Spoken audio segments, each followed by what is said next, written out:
nosso tema de hoje, do nosso seminário, é jogos sérios e gamificação. Nós vamos falar um pouco aqui de alguma experiência que nós temos no nosso laboratório nessa área de jogos sérios e gamificação e apresentar algumas ferramentas que têm sido desenvolvidas ao longo dos últimos anos. Na verdade, a gente tem trabalhado, né, nessa área mais ou menos desde 2012 e mais intensamente de 2015 para cá. O nosso roteiro, vamos dar uma visão geral aqui da área, falar alguns conceitos de jogos sérios e gamificação, porque são termos que são correlatos, mas muitas vezes há uma confusão exatamente do que seria cada área. Então, a gente vai tentar colocar cada coisa no seu devido lugar.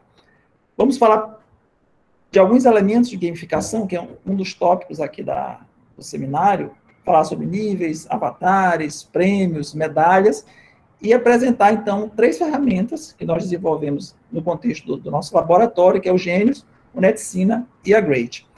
E, finalmente, concluir com algumas perspectivas, né, de utilização, né, dos dados que têm sido gerados nessa área. Então, vamos falar de mineração de dados e de Learning Analytics, que são 2 áreas em que a gente utiliza técnicas de inteligência artificial para poder entender melhor a utilização das ferramentas pelos alunos e como que nós podemos interferir de maneira positiva no aprendizado deles.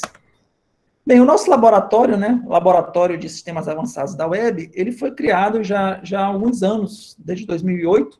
Inicialmente, ele foi criado para trabalhar com web, principalmente, daí o nome original, e a gente trabalha ainda fortemente com web, aplicações e computação em nuvem, que na parte de infraestrutura, de desenvolvimento, já trabalhamos também com TV digital, e nos últimos, diria, 5, 6 anos, temos trabalhado nessa área de jogos educacionais e gamificação.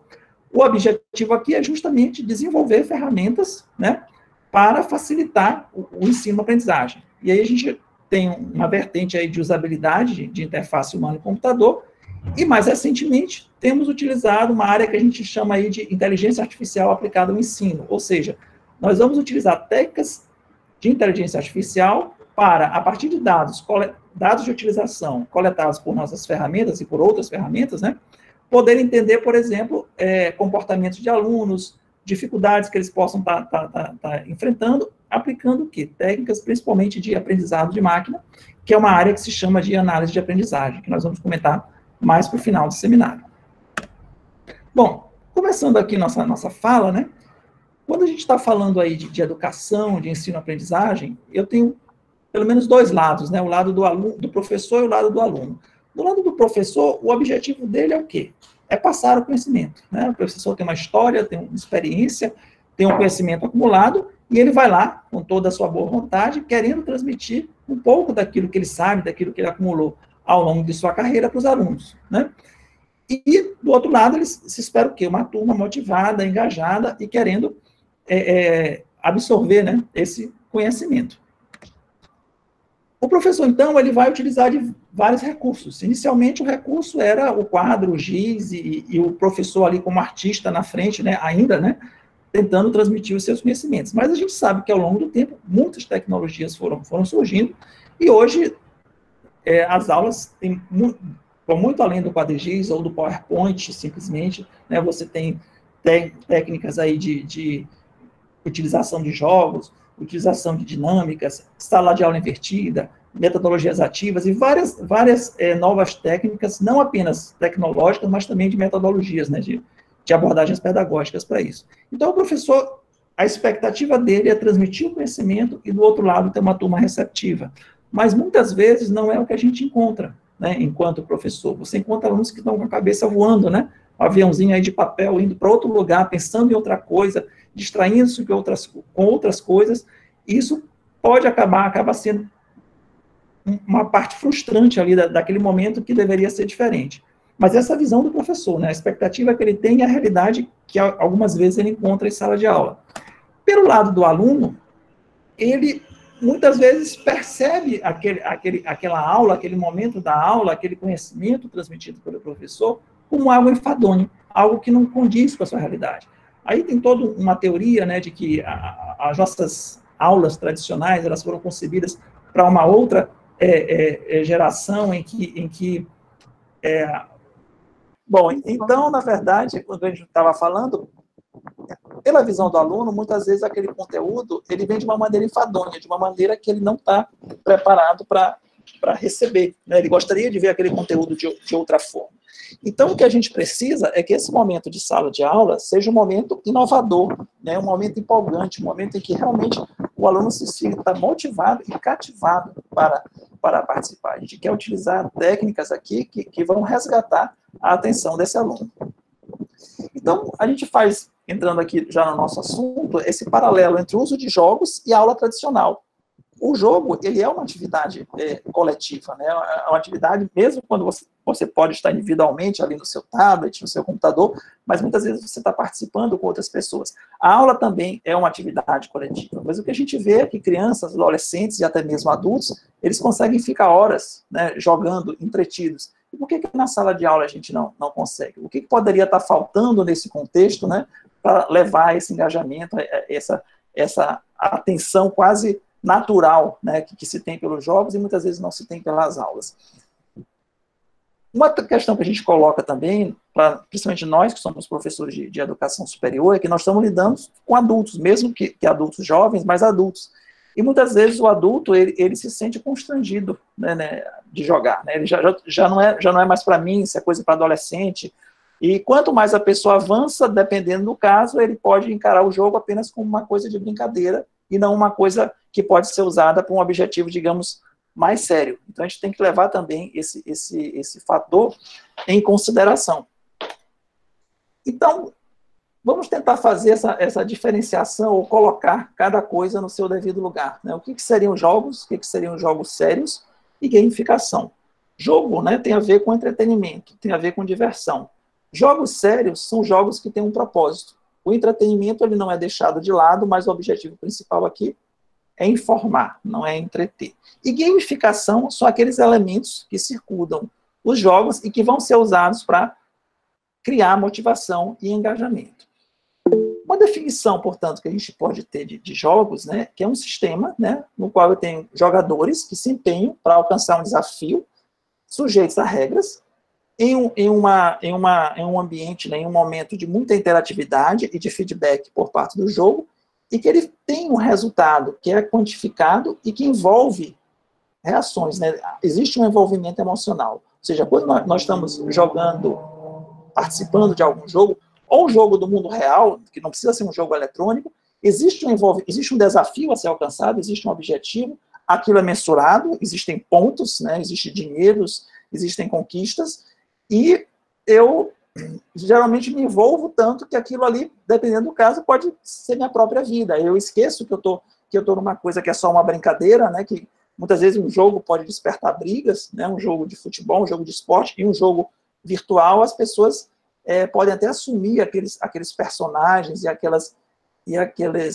situações no mundo real, já visto aí esses encontros de cosplay e tudo mais. Então, isso é o jogo, né, algo que a gente já conhece, que já foi apresentado em diferentes modalidades ao longo da nossa vida.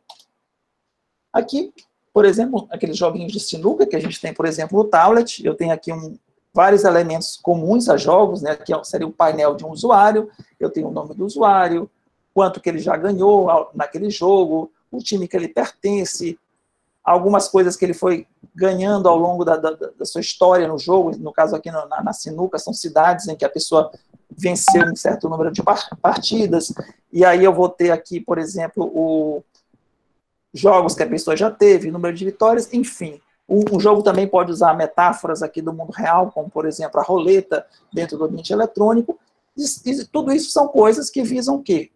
Prender o jogador, né? Deixá-lo dentro do jogo e cada vez mais envolvido. E como é que a gente pode levar isso para a sala de aula, para os nossos jogos de sala de aula? Aí a gente chega numa outra vertente, que são chamados jogos sérios, ou jogos de conteúdo sério, ou jogos com propósito. Na verdade, os jogos sérios é uma forma de jogo interativo, baseado em computador, cujo principal objetivo é, normalmente, educar. É educação, treinamento, informação, promoção de marca, fidelização, algo do tipo. No caso, o entretenimento no jogo sério, ele entra como pano de fundo, ele entra como elemento de motivação, de engajamento. Mas o principal objetivo do jogo aqui no nosso caso aqui, é um propósito educacional. Tanto que no nosso contexto, a gente poderia chamar esses jogos sérios de jogos educacionais.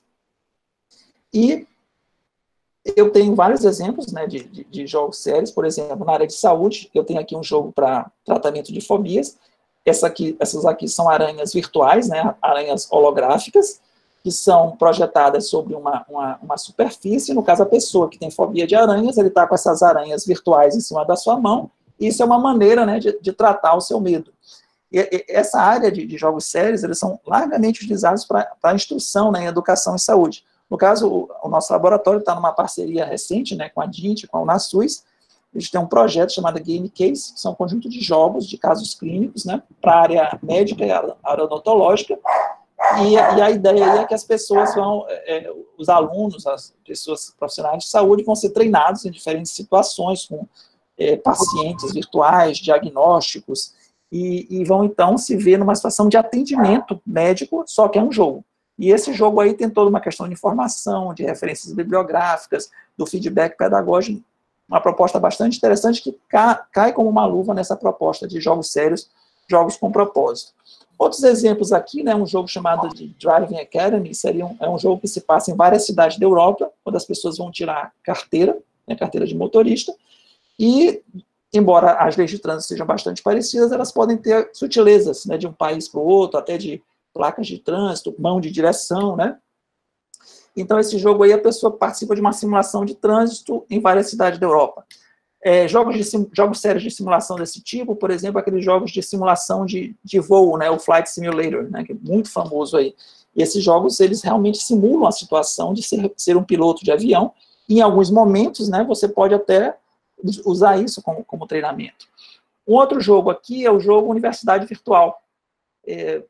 É um jogo que você faz um passeio virtual num campus, né?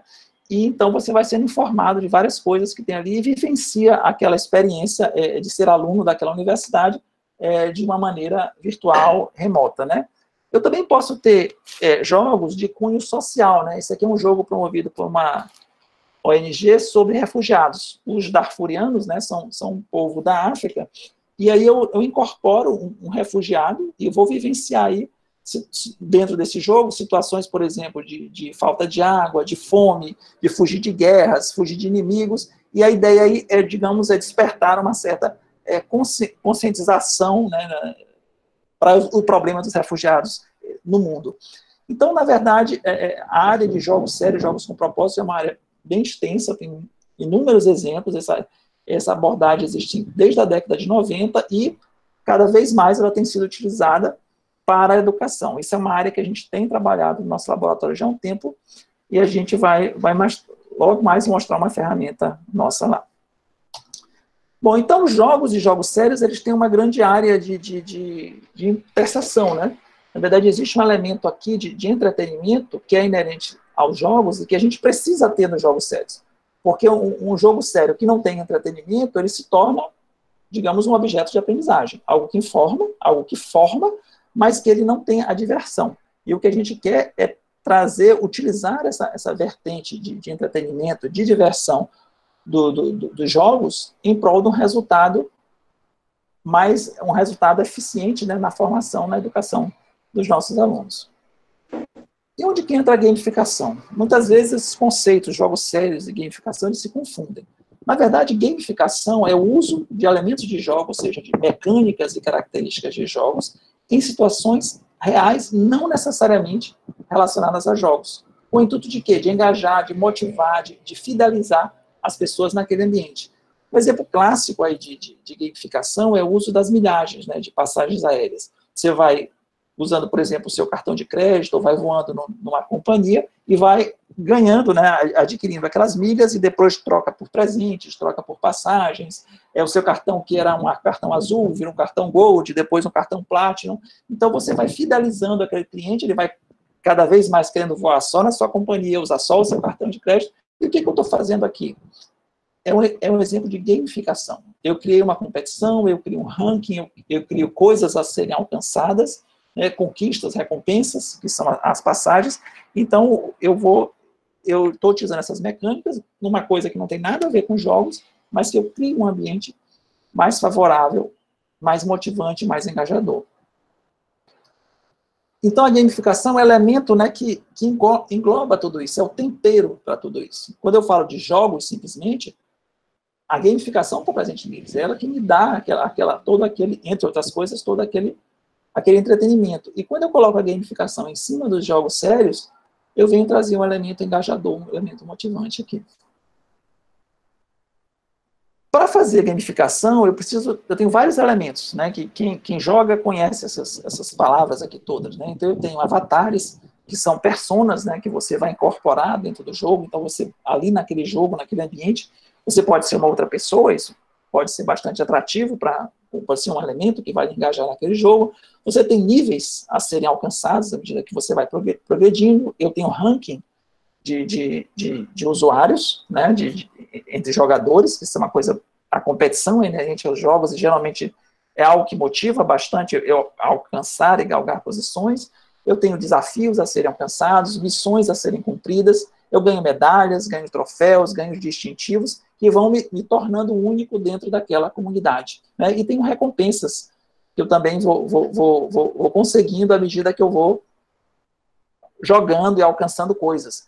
Uma coisa que os jogadores gostam muito são as suas coleções, né? Coleções de poções, ou de amuletos, ou de dinheiros, ou de tesouros, que eu vou guardando. Então, todos esses elementos aqui, que são elementos de brincadeira, eles podem ser levados para um contexto de sala de aula, para um contexto de ferramenta educacional, visando, vamos dizer, fidelizar os nossos alunos.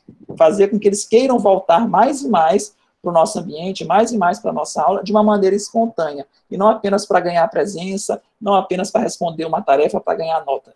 A gente quer a participação mais espontânea, mais natural. Outros exemplos aqui de gamificação, aqui eu tenho o Waze, né, que é aquele aplicativo para navegar na cidade, né, ele é como se fosse um Google Maps gamificado, né? O Google Maps, ele me leva de um lugar para o outro, mas ele me faz aquilo sem nenhuma emoção, né? Eu tenho aquela vozinha enjoada, manda virar para cá, para lá. No Waze, não, no Waze ele cria uma rede social de motoristas, dos Wazers, como eles chamam, né? Então, aqui eu estou andando aqui na cidade, eu marco um engarrafamento, uma polícia, um acidente, um buraco no meio da rua, eu passo no posto de gasolina e abasteço, e aí eu posso registrar aquele preço ali que foi o menor que eu encontrei no caminho. Então, eu contribuo para aquela comunidade, eu estou aqui dirigindo e vejo Wazers passando do meu lado, e então, quando alguém vai, por exemplo, no posto de gasolina e abastece, dá um like, porque eu informei que o posto de gasolina estava mais barato, ou dá um like na minha informação de trânsito engarrafado. Então, tudo isso motiva as pessoas a participarem mais dessa rede social. E o fato de você usar o Waze, para quem já usou, é algo bastante engajador, né? Ele usa vários elementos aqui de gamificação, né? Ele usa avatares, você escolhe um avatar, você tem tarefas a serem cumpridas, você atinge níveis, atinge pontos, e também tem suas conquistas, né? Outro exemplo que a gente tem aqui de gamificação é o exemplo do Mercado Livre, né? À medida que você vai comprando no Mercado Livre, você também vai conquistando pontos, vai galgando níveis, né? E dependendo de quantos pontos você tem, o nível que você está, você vai ganhar descontos, por exemplo, nos fretes, vai ter fretes grátis a partir de um determinado valor, você pode ter devoluções grátis durante um certo período, e você tem desafios a cumprir, por exemplo, faça uma venda no Mercado Livre, faça seu primeiro pagamento com QR Code, e novamente você vê aqui os diferentes elementos de gamificação, conquistas, níveis e pontos, recompensas, desafios. Então, essa técnica, essa abordagem de gamificação, ela já é dominada pelo mercado. Não apenas pelo mercado de jogos, mas usado muito em função de marketing, de redes sociais. E na educação não deixa de ser diferente. A gente já tem vários produtos que vão usar essas técnicas para ativar, para engajar os alunos numa experiência de ensino-aprendizagem em que ela é mais enriquecedora, é mais interessante, né?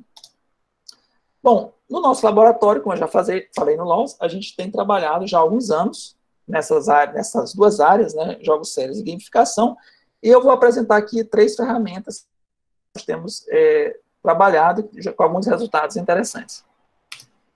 Bom, o primeiro ambiente aqui que eu vou falar é o NetEnsina. O NetEnsina é um ambiente gamificado para ensino de redes de computadores. Contextualizando aqui, esse ambiente veio a partir desse livro aqui, né, Redes de Computadores, da Teoria Prática com NetKit, que é um livro meu, com colegas da Universidade de São Paulo, que é um livro de redes de computadores, que é a minha área original não é de jogos, né, e ele usa um software chamado NetKit, que é um software de virtualização, que permite eu criar todo um ambiente de redes com computadores, cabeamento, roteamento e várias coisas que são bem específicas da área de redes de computadores dentro do meu computador. Então, eu tenho um laboratório feito em software, um laboratório virtual dentro do computador. Nesse ambiente NetEnsina, a gente colocou isso na nuvem da Amazon. Então, você consegue, um professor, ele consegue planejar a sua aula. Eu tenho aqui a NetEnsina Cloud, e a ideia aqui é que eu tenho um laboratório virtual. Então, lá eu tenho várias aulas, que são as aulas que estão nesse livro, tem mais de 30 laboratórios, né? Então, por exemplo, eu tenho aqui um roteiro de aula, em que o professor escolhe um laboratório 1, configurando 2 computadores em rede, que é o primeiro laboratório do livro e da plataforma, e daí ele vai ter o quê? Ele vai ter quais são os materiais que ele vai utilizar, os métodos, qual é o objetivo, e então você pode usar isso tranquilamente numa disciplina de redes de computadores. Mas o que isso tem a ver com essa nossa apresentação aqui? É que depois de um tempo, nós resolvemos criar um ambiente gamificado, ou seja, à medida que a pessoa vai progredindo nesse ambiente, ele vai ganhando moedas, troféus, ranking. Então, eu tenho aqui o roteiro de aula e a pessoa escolhe o seu laboratório, e então pode praticar, né, o laboratório de redes. E onde entra a gamificação aqui? Então, à medida que o aluno vai interagindo e vai criando suas tarefas, e vai cumprindo com suas tarefas, interagindo com outros alunos, fornecendo soluções para problemas, ele também vai progredindo no ambiente gamificado. Por exemplo, né, quando ele faz um login no site a primeira vez, quando ele comenta para apontar um erro, ou para ajudar um colega, então ele vai progredindo de escritor para aprendiz, para experiente, à medida que ele vai avançando nos níveis do jogo. E daí eu tenho vários elementos aqui. Se eu me registro no site, eu ganho 500 moedas, no meu primeiro login eu ganho 100, se eu publico um post, eu ganho 500 moedas, ou seja, um post, um comentário sobre alguma coisa que vai ajudar a turma. Se eu excluo um post, eu perco 25 moedas, e à medida que eu vou ganhando essas moedas, eu vou avançando aqui nos meus níveis de expertise na área de redes, né? O novato, aprendiz, aspirante, experiente, profissional. Isso parece que é uma coisa boba, mas não é, né? É diferente eu simplesmente contribuir e alguém dizer obrigado, ou o professor dizer muito bem, ou ninguém dizer nada. E, por outro lado, quando eu contribuo e vou sendo recompensado por isso, eu vou me sentindo mais estimulado a contribuir. Essa que é a ideia aí de utilizar esses elementos de gamificação. Então, eu estou trazendo aquelas coisas que estão usadas em marketing, usadas como eu mostrei no Waze, no Mercado Livre, nas milhagens, trazendo aqui para dentro de uma ferramenta usada numa situação de sala de aula. Aqui só para mostrar, essa palestra aqui não é uma palestra técnica, né? A gente não vai mostrar como que as ferramentas foram construídas, o objetivo não é esse, mas só para mostrar que não é uma coisa do outro mundo. Na verdade, eu usei aqui um WordPress, que é um CMS, né? Um gerenciador de conteúdo, como a gente chama, e o WordPress ele já tem, NetEnsina Cloud, vários elementos de gamificação como plugins que você pode utilizar. Então, aqui você gerencia. Quando eu me registro no site, quanto que eu ganho de moedas, quando eu faço um acesso por dia, e etc. Não só o WordPress, mas, por exemplo, o Moodle também tem plugins de gamificação. Então, utilizar gamificação, você não precisa ser um super expert em programação. Evidentemente, você precisa ter alguém da área de tecnologia da informação do seu lado, mas isso tem sido facilitado, porque os ambientes de gerenciamento de conteúdo, ele já vem trazendo, né, esses plugins. Aqui uma visão também, só com a visão do administrador, né? Ele consegue ver cada aluno, como é que ele progrediu, quantas moedas ele ganhou, interações, etc. Bom, então um ambiente foi o NetEnsina. O outro que a gente tem é o ambiente Gênios. Esse é um ambiente gamificado para acompanhamento de tarefas. Nós que somos professores, a gente sabe que o mais difícil em qualquer turma é fazer com que a turma faça os trabalhos, faça as listas de exercício, faça os seminários, as tarefas. Porque a prova não tem jeito. É o dia lá, está marcado, o aluno gostando ou não, ele tem que ir fazer. Alguns dizem que é a vingança do professor, eu não concordo com isso, mas é inevitável. Só que as tarefas, aquela lista que você passa, a resenha do artigo, o seminário que ele tem que apresentar, muitas vezes o aluno faz de má vontade, ou faz para ganhar nota. E o que a gente quis propor aqui é um ambiente que a gente quer engajar o aluno justamente no cumprimento dessa lista de atividades, lista de tarefas. Então, o que a gente tem? A gente criou um tabuleiro, né? Usou como interface a metáfora do tabuleiro. Então, aqui, na verdade, aqui é uma disciplina de algoritmos 1, e o professor tem à sua disposição um tabuleiro de casas, né, em que ele vai propondo tarefas que o aluno tem que fazer. Isso, a gente usou uma disciplina de algoritmos aqui, para quem não é da área, é o que precede a linguagem de programação, é a parte que o aluno vai aprender os fundamentos da lógica e da construção de programas. Mas isso aqui poderia ser para qualquer disciplina, né? No caso aqui, a gente está propondo coisas típicas de algoritmos. Então, o professor vai lá numa casa, né, e coloca qualquer tarefa. Você tem que responder a lista de exercícios, você tem que ler esse artigo, você tem que apresentar esse seminário, fazer esse resumo. Aqui, no caso, na primeira aula, o aluno ele precisa baixar o documento aqui da disciplina, né, que vai dizer o que vai se tratar a disciplina, responder um questionário socioeconômico e assinar aqui, concordar com o termo de consentimento livre esclarecido de que ele está participando nessa nossa pesquisa, né, de gamificação. O professor, por sua vez, ele tem uma visão de um AVA, né, no ambiente virtual de aprendizagem, e que ele tem as casas, e ele vai colocando aqui as tarefas, e esse num módulo de cadastro de tarefas, e ele também tem um módulo de avaliação, onde ele vai verificar as tarefas que já foram cumpridas, que foram entregues, ele vai corrigir as tarefas, lançar notas, ou seja, é um ambiente, é um AVA, é um ambiente, digamos, é um cigar, né, em que você está realmente propondo tarefas e corrigindo, só que ele tem essa capa aqui lúdica, né, que vai fazer a pessoa não sentir que está cumprindo aquela lista de atividades propostas pelo professor, mas sim envolvido em algo que vai ser mais interessante. A gente vai ver como que os elementos de gamificação são utilizados nesse contexto. Essa ferramenta, ela foi utilizada, né, em duas disciplinas, a disciplina de algoritmos 1 do curso de Ciência da Computação e a disciplina de Fundamentos de Computação do BICT. Bom, dentro da Gênios, né, à medida que a pessoa vai progredindo, ele vai galgando pontos e também vai alcançando níveis, né, dentro do jogo. E dependendo do nível em que a pessoa está, se o professor, por exemplo, atribui uma nota 8,5 para um aluno que está no nível 1, isso resulta num certo total de pontos obtidos. Para o aluno que está no nível 10, isso já vai resultar em mais pontos alcançados. Da mesma forma, esses pontos também, a gente tem algumas fórmulas internas para convertê-los em medalhas e em troféus. Então, a gente está usando aqui, da parte de gamificação, aquela questão dos níveis e a questão da pontuação. Outra coisa bastante presente nos jogos e que a gente traz aqui para a ferramenta é a questão dos desafios diários e do ranking, né? Então, eu tenho aqui um quadro de líderes ou um quadro de medalhas, como queira, em que eu tenho os principais, as pessoas que estão campeãs aí na disciplina. O aluno aqui, ó, o Renato é o autor da ferramenta, né, que também participou da disciplina de algoritmos 1, a título só de testador, né, de acompanhar a sua ferramenta. Então, a pessoa ganha troféus, ganha medalhas de ouro, prata, bronze, e essa questão do ranking acaba sendo bem interessante, porque você se sente motivado a participar, porque você quer constar, né, naquela lista, né, de pessoas que têm alcançado maior pontuação. O que a gente observou com o uso dessa ferramenta é que houve uma adesão boa dos alunos, eles cumpriram mais tarefas do que normalmente acontecia, e alunos trabalhando à noite, trabalhando no final de semana, tentando alcançar essas posições, né? E, evidentemente, a Gênios não é a única tarefa, não é a única ferramenta que a gente tem na área de computação, visando ensino de linguagem de programação. Existem outras, né? Essa aqui é uma que a gente desenvolveu no nosso laboratório. Outra coisa que a gente usa também é a questão do desafio diário. Todo dia, quando o aluno chegava na ferramenta, ele tinha um desafio a cumprir. Desafio, no caso de programação, porque nós estávamos usando, no contexto, uma disciplina de programação de computadores. Mas poderia, numa disciplina de química, era um experimento que ele teria que fazer, ou algo desse tipo.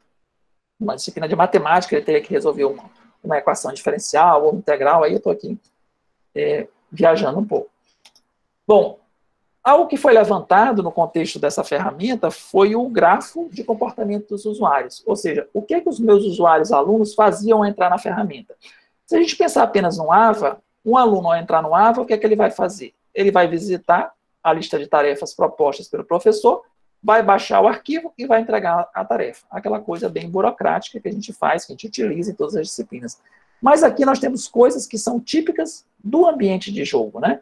Então a gente tinha um ranking. Então a gente observou que 11% dos alunos, ao entrar, eles já iam direto no ranking, 8% continuavam lá, provavelmente vendo os seus oponentes mais próximos, se eles tinham progredido desde o dia anterior.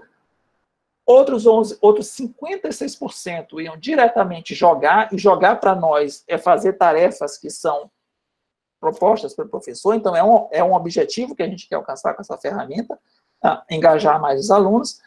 Outros tantos, 20%, iam responder desafios e permaneciam ali respondendo esses desafios. Então, o que a gente observou aqui? Que a introdução dos elementos de gamificação, aparentemente, isso nos dá indícios de que são elementos motivantes e que mantiveram os alunos dentro da ferramenta jogando, portanto, respondendo tarefas e, portanto, aprendendo, né, persistindo no conhecimento. E aí vejo que nessa hora o aluno não está fazendo, quando ele vem responder um desafio, ele não está fazendo aquilo só para ganhar a nota. Não, ele veio por quê? Porque é desafiante, foi motivador. Então, aquele objetivo da gamificação está sendo atingido. Evidentemente, a gente usou isso num contexto ainda pequeno, né, assim, para a gente poder generalizar, teria que validar em muitos outros contextos, outras disciplinas e outros cursos, mas o resultado que a gente teve inicialmente foi um bom resultado, que nos motiva, né, nos motivou a continuar nessa linha de pesquisa, de experimentação. Por fim, né, falar aqui da ferramenta Great. Ela é a mais antiga delas, né? A gente começou com essa ferramenta aqui, é uma ferramenta de autoria de jogos sérios. A ideia aqui é o seguinte: se você perguntar para o professor, você gostaria de utilizar jogos na sua disciplina? Muitos diriam sim. E por que você não utiliza? Ele diria, porque eu não sei quais são os jogos, eu não sei programar, eu não tenho expertise para a produção de jogos. Isso é verdade, inclusive, entre professores de ciência da computação. Né? Desenvolver jogos talvez seja das tarefas mais difíceis, porque envolve muitas coisas para você produzir um jogo. E, portanto, essa ferramenta ela se propõe o quê? A que você possa gerar jogos a partir de uma ferramenta baseada na web, sem conhecimento de programação. Ela utiliza um conjunto de templates de jogos pré-definidos, e o professor, preenchendo telas, né, formulários da web, ele, então, produz os seus jogos. Nós vamos ver alguns exemplos aqui. Então, eu tenho aqui da Great, na versão ainda 1.0, que é a versão de 2012, eu tenho aqui um ambiente de autoria, que é um ambiente web para criar jogos baseado em templates pré-definidos pela ferramenta. Eu tenho ambiente, esses jogos, uma vez criados, eles são guardados num catálogo de jogos da ferramenta, que é indexado tanto pelo nome do jogo mesmo, quanto por tipo, né? Jogos de biologia, jogos de matemática, ou jogos de programação, programação orientada a objetos, enfim. Eu tenho o módulo Play, que é onde o jogador vai realmente jogar aquele jogo num ambiente web, né, que é responsivo, ou seja, essa ferramenta ela tanto funciona em computadores desktop, quanto funciona em celulares e tablets. E eu tenho também um Game Center, né, que é onde eu centralizo, né, o progresso dos usuários, os placares, onde cada usuário pode compartilhar o resultado em redes sociais, com amigos, e aí eu trago para dentro da Great um conceito aqui de gamificação, de ranking, de competição, de um ambiente em que os pares, né, os amigos se encontram, etc. Então, aqui lembrando que essas telas são da versão 1.0, né, então um template que a gente utiliza é o quiz, né, que são as questões de múltipla escolha. Então, esse aqui seria o modo de autoria, que é a visão do professor, em que ele, por exemplo, coloca que país africano, ex-colônia portuguesa, foi a origem da maioria dos escravos, etc. Então, ele vai colocar as respostas, apontar a resposta correta, e quando o aluno vai jogar esse jogo de história do Brasil, ele vai encontrar isso aqui. É um questionário, né? Como esses questionários que a gente tem no CIGAR, como a gente tem no ambiente do AvaNead. Só que não apresentado como um questionário, mas sim sobre um jogo sobre a história do Brasil. Né? Um jogo de múltipla escolha. E esse jogo aqui, quando o aluno alcança os resultados, ele vai ter uma pontuação, ele vai ter um ranking, ele vai ter uma premiação, enfim. Aqui é um outro template de perguntas e respostas, né? Então, você tem uma pergunta e uma resposta textual curta, né? Na cozinha, que nome damos ao NaCl? Aí você vai falar que é o sal. Aí o professor já colocou aqui e o aluno responde. Eu também posso ter um quiz de imagens. Então, aqui eu tenho bandeiras, né? Seria um jogo aqui mais para ensino fundamental. em que o aluno vai relacionar o nome do país com a sua bandeira. Então, é um exemplo aqui de um jogo mais lúdico, mais interessante. E outros templates, né, que a gente tem na ferramenta. Atualmente, né, de 2015, 2016, a gente já tem essa versão 2.0. Em termos tecnológicos, a ferramenta foi redesenhada, ela tem uma abordagem orientada a serviços, utiliza Python, Django, coisas que são mais modernas, mas o que é mais importante é que ela ganhou vários novos módulos, né? Então, por exemplo, o módulo de autoria permanece aqui, o catálogo de jogos também permanece, mas a gente também tem um módulo que a gente chama de Classroom, que é um módulo de sala de aula em que o professor vai criar as turmas, vai matricular os alunos e vai atribuir notas, certo? Porque até então a Great era um repositório de conteúdo de jogos, mas eu não tinha a possibilidade de criar criar turmas, né, e gerenciar essas turmas. Então, com esse módulo aqui eu já posso. Eu tenho um módulo que a gente gosta muito, que está sendo desenvolvido, né, bem sendo desenvolvido no TCC, que é o módulo de laboratórios. A gente sabe que laboratórios, eles têm uma dinâmica bem específica, né? Você tem um objetivo a atingir, os materiais que vai utilizar, os métodos, os resultados. Então, a Great auxilia o professor para a criação desses laboratórios de uma forma automatizada e mais lúdica. A gente permanece também o Game Center, um módulo aqui de comunicação, os MOOCs, e eu queria chamar a atenção para esses dois módulos aqui, que é o de estatísticas e o de Learning Styles. O módulo de estatísticas aqui é justamente para coletar dados de utilização pelos alunos, ou seja, quais são os jogos que têm sido mais acessados, os jogos em que os alunos têm maior percentual de acerto ou de erro, os jogos em que os alunos passam mais tempo. Numa determinada turma, eu criei uma determinada turma com um conjunto de jogos, qual o percentual de sucesso de alunos nessa turma, quantos vão até o final, quantos abandonam. Esse conjunto de dados gera o que a gente chama de dataset, de conjunto de dados, né? E você pode utilizar isso para mineração de dados educacionais e, a partir daí, extrair várias inferências, várias conclusões interessantes sobre o comportamento dos alunos nesse processo de ensino-aprendizagem, isso de forma automática, utilizando técnicas de inteligência artificial, de aprendizado de máquina, e interferir, né, positivamente, né, no caso, o próprio sistema vai sugerir ao professor que as ações a serem tomadas de modo a maximizar o rendimento daqueles alunos. Isso não está pronto, isso aí é a nossa pesquisa, né, em nível de doutorado. E também estamos começando a trabalhar com a parte de estilos de aprendizagem. Existem várias teorias aí pedagógicas, as pessoas aprendem de maneira diferente, tem estilos de aprendizagem diferentes, e você pode recomendar conteúdo, no caso aqui, jogos, segundo o perfil de aprendizagem de cada pessoa. Mas isso aí é um assunto para um outro seminário, só deixando aqui essa informação. Por fim, a nossa última ferramenta, que não é uma ferramenta gamificada, nem é uma ferramenta de jogos. Por que ela está aqui? Porque é o nosso último filho, que nasceu oficialmente tem um mês, produto aí de um mestrado, é o Lawsminer. Na verdade, é uma ferramenta de mineração de dados para o usuário final. Ou seja, quem trabalha com mineração de dados, que pretende ser um cientista de dados, sabe que existem muitas ferramentas, como o R, o Pandas, o ECA, todas elas com uma complexidade razoável e que demandam, na maioria delas, programação, e não uma programação tão simples. Portanto, além de você precisar entender da matemática, da estatística, da inteligência artificial, você também precisa ser um programador.